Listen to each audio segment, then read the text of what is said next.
Jamaica 2, Suriname 1. Victory number 3 in the CONCACAF Nations League for Jamaica, a win that keeps them in the hunt for qualification for the 2019 CONCACAF Gold Cup. Hello viewers, I'm Simon Preston and this is Reggae Boys Commentary.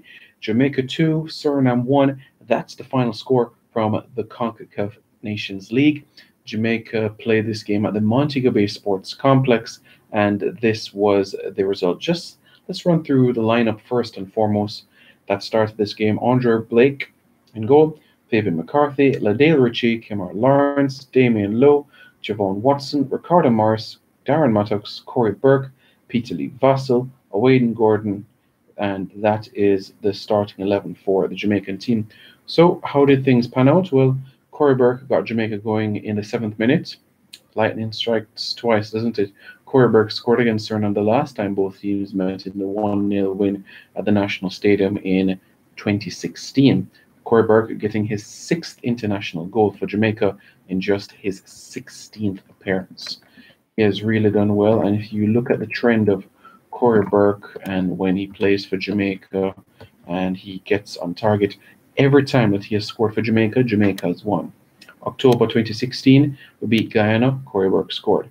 We beat Suriname, November 2016, Corey Burke scored. We beat Cayman back in September, Corey Burke scored. We won. We beat Bonaire, Corey Burke scored. So far, things have been going good where that is concerned. Darren Mattox scoring his 17th international goal for Jamaica. 17. If he scores another 18, he'll be level with Luton Shelton. Yeah, just think about it that way. So, this is Darren Mattox's 3rd international goal in the CONCACAF Nations League. He scored a double against the Cayman Islands back in September, and that goal came in the 16th minute. Suriname pulled one back in the 36th minute. That goal was scored by Donegi Fer, who plays in the Red Stripe Premier League with Portmore United, so he knows Jamaica quite well in terms of the individual players. But at the end of the day, 3 points is 3 points. Now, based on the analysis and the performance of the team, I believe that the first half, we showed our potential. We showed what we can do in an attacking sense. But I always knew that if we were to get a victory over Suriname, it would definitely be by a 1-goal margin, not more than that, because they're a difficult team to break down. They can be very robust with you and bully you as well. You know, their players can get numerous amounts of yellow cards as well, and their players certainly did during this game as well. A couple of our Jamaicans got a yellow card as well, like Peter Lee Vassell, Damian Lowe. He also got a yellow card as well as a couple of players on the Suriname team. So in and all, it's 3 points and it's one step closer to the Gold Cup. I'm not too worried in terms of the performance, even though the second half was a drop off in terms of the intensity. I'm not worried about that because, one, we didn't play our best team. 2, we're still finding our groove in this new system that Coach Whitmore is playing. And 3, like I said, we're missing players. But the big test is coming up in March. Who are we going to play? We're going to play El Salvador. That is going to be a big game because our record on Central American soil is not something to boast about. We've only beaten El Salvador twice in El Salvador. That was in 2004 and in 2011. 2004 we won 3-0, and 2011 we won 3-2. So, can we get win number 3 in the CONCACAF Nations League away to El Salvador? El Salvador, they didn't do quite well in this Nations League in this 3rd match day. They lost 1-0 to Bermuda in Bermuda. And also, El Salvador had to come from a goal down to beat Montserrat in the match day 1. In match day 2, they had a better showing. They defeated Barbados 3-0.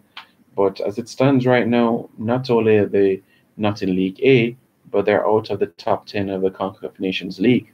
So if it remains that way, they won't be in the Gold Cup for next year. So, let's see what you all are saying in the comments, shall we? Okay, Keen G, number 9 and Watson was so poor. I don't know why they started the second half. The midfield is our problem. We have no engine. Drop Watson, call someone else because Burke and Mattox can lead. The number 9 was Ricardo Morris on the night. he's had better days in a Jamaican shirt. We can agree on that. I know, G, you've spoken a lot about Javon Watson. I still see a place in a 23-man squad for him. As I said before, I don't think he's going to start every single game, but I do see him as part of a 23-man squad. I still think you need individuals who are veterans who can still mentor the younger players coming through. And I can tell you from experience of traveling with the national team, the sort of presence that Javon Watson brings off the pitch. He helps new players in the squad to relax, laugh, and gives them encouragement. So I see a purpose in his team right now. Is he going to go to the 2022 World Cup? I don't think so. But as I said, for right now, he's a good squad player. Rico Don, we're not going to beat any top team with tough head. Whitmore, a bit harsh, isn't it? 3 wins from 3 games. We've only lost 1 game in 2018 if you look at the whole the year as a whole. So 2018 has been quite well. Other than the Ecuador defeat, it's been a pretty good year. Draw 2-2 with South Korea, 1-1 with Antigua, a match we should have won. Beat St. Kitts and Nevis, beat Antigua, beat Grenada, beat Cayman, beat Bonaire, now beat Suriname. So that was our last game of 2018. So if you look at 2018 as a whole, Jamaica won 7 games, drew 3, and lost 1. Not bad. King Kosa, McGee or Bailey and him brother would do better. The RDJ, Ricardo Morris is on form. KMG, and it annoyed me that he took off number 16 for number 22. That was so poor. Number 22 was Devon Williams. And Peter Lee Vassell was the player that came out. Devon Williams is coming off a USL title. He did well in USL. Let me see what else you guys are saying now. King David, Reggae Boys on the go. RDJ, Tapa's team selection nearly hurt us again. The team looked absolutely terrible. Vassell looked great in transition from midfield to forward. Agreed. I think Peter Lee Vassell has tremendous potential, and I hope that he'll be playing European football in 2019. That is my hope. JJ, what happened to Gareth McClary? He's had injuries at Watford. Watson is a bench player. Lambert and McGee should have his place, not starting. Wanted to see Marshall, but we haven't played any quality opponents, just Korea and Ecuador. Yes, that's a good point, but you can only beat who is put in front of you for right now. So we've done what we've had to do so far. McClare, what happened to him? He has a chronic knee injury, which has been bothering him since he signed a new contract at Reading. If you even watch Reading in the Championship, he doesn't feature very often like he used to. The last time I really saw him get a good run in the team was when Reading went to the FA Cup semi-final and lost to Arsenal. Since then, he hasn't had a real consistent run in the team. I think probably it's time to change clubs. I think there's interest from QPR as well as Norwich as well. But is he going to be interested in moving to East Anglia, the eastern part of England in Norwich? I'm not sure. QPR is in London, so perhaps that's an offer that might intrigue him. The side never looked good tonight at all. If I had to rate the team's performance tonight in terms of an overall performance, I would give it 6. Maybe I'm being a bit generous, but the overarching figure why I'm not giving them a 5 is because we got 3 points.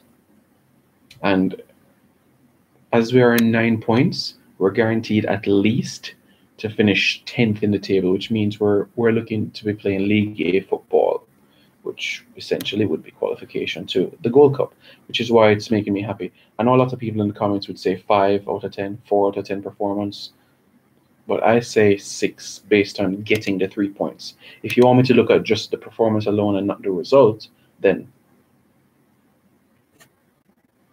5.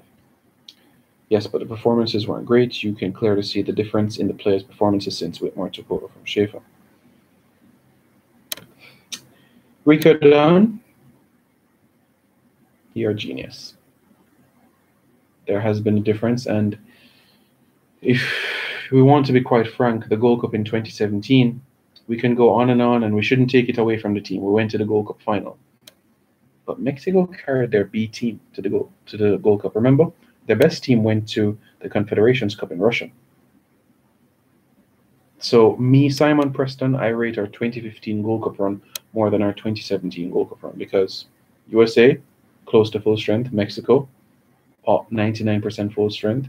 This Mexico team at the Gold Cup in 2017, not even 70% full strength. 2018 is done now, ladies and gentlemen. It's all done. We'll have to look ahead.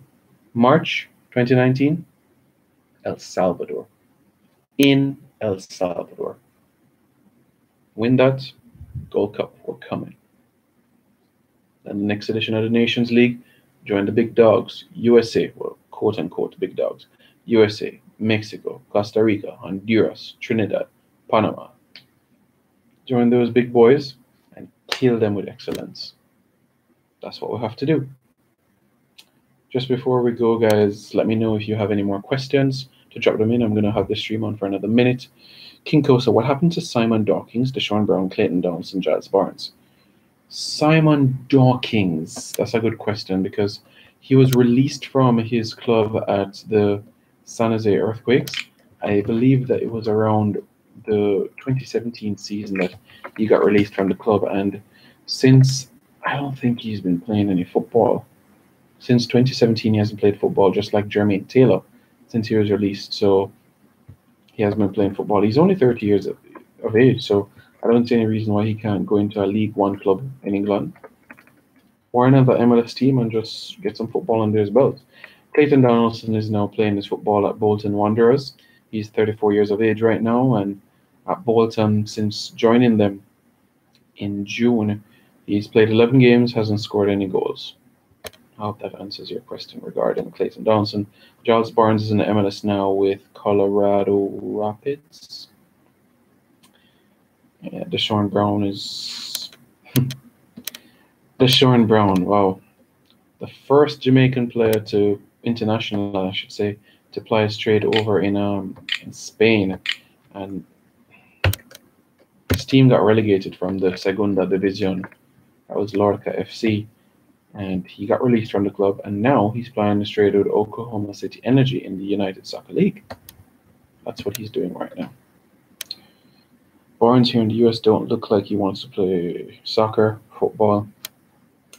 Yeah, there's some issues with Barnes that he has to sort out. Some personal issues that he has to sort out before we're seen back in the national colours. We don't want to see Clayton Donaldson, Devo Orgil. We want Devo Orgil is blowing up Austria, I tell you. And you know, it's the funny thing, he's so versatile. You can play him as a number 9, or you can play him wide left or wide right. Good guy. Really good guy. We need a German Hugh-like player. I already told you guys I've said this from my days on the Reggae Boys Forum 2011, 2012, that Daniel Johnson was going to be that creative midfielder from Preston North End. He says he's ready to play for Jamaica. So we know it's down to us. Daniel Johnson from Preston North End. Yeah, look him up. Creative guy. What's going on with Lambert? Yeah, Lambert had a brilliant USL season. He's thriving with Phoenix Rising under Drogba. Junior Fleming? He's settling in.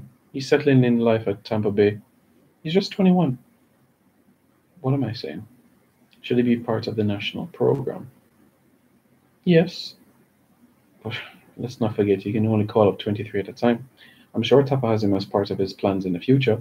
He was part of the Jamaican team that went to the Caribbean Cup in Martinique. So, Yard JA.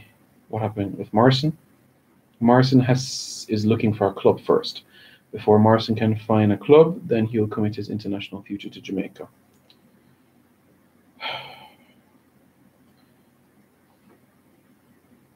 The crowd. I've seen bigger crowds for Jamaica. I think we were expecting at least, 10,000 or 8,000. I think there was 5,000 that came. So in that sense, where you have a tightly bunched pace in one year, then you'd have some individuals that shows a good support. Yeah.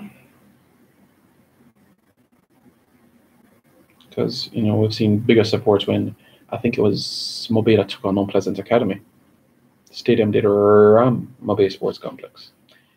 But guys, Jamaica 2, Suriname 1, 3 points. 3 precious, precious, precious points. A victory that is so crucial. Where did the thing stand? Well, we joined Cuba at the top of League A in the CONCACAF Nations League. What team do you support again? OJ 2002? Jamaica, the land of my birth. What do you mean? Which team do I support? Jamaica, of course. Every country that I travel to outside of Jamaica, I walk with either that jersey or that jersey. Club. My local club, the local team that I support in Jamaica is Constant Spring FC. It's my boyhood club, and they won the Major League earlier this year. Brilliant goalkeeping from William Price. Great attacking line. I remember that game like it was yesterday. They had a brilliant performance. So Constant Spring FC is my club, the team that I support. We need to get into the top 50. Yes, let me just make this clear. July of 2019 is going to be the draw for the qualifiers for the 2022 World Cup qualifiers. So we know what are the seedings, Jamaica will play who in the 2022 World Cup qualifiers. So that's July 2019. So what that means is by the March 2019 FIFA ranking, Jamaica is going to need to be at least in the top 6 in CONCACAF to avoid being in a group of death. All right, I hope that clarifies the point. All right, guys, take care. Leighton Steele, big up yourself. Alex Marshall has some work to do, but trust me, he's going to be a regular in the national team quite soon. And finally, I know this guy has been talking for a long time. Jamaica's under-20 national team. I know I haven't spoken about them a lot. A lot of people have been complaining about the format of this competition, which sees only the top team advancing. But let me put it this way. CONCACAF is doing it this way so that teams from the Caribbean can play more consistently. As you see, 41 team tournament, and Jamaica played 5 games in the tournament. Other Caribbean teams played 5 games in the tournament. That's an upgrade from 2 compared to previous tournaments. Do I believe that it should always stay at the top team advancing to the final round because of the way that we missed out due to goal difference? No, I think that there's a way that we can make it top 2. I think that, and that would mean that it would be a longer tournament. But that's how football grows. More football, more entertainment, more players, more development, more success. Simple 1, 2, 3. I'm a Manchester United fan. Later, guys.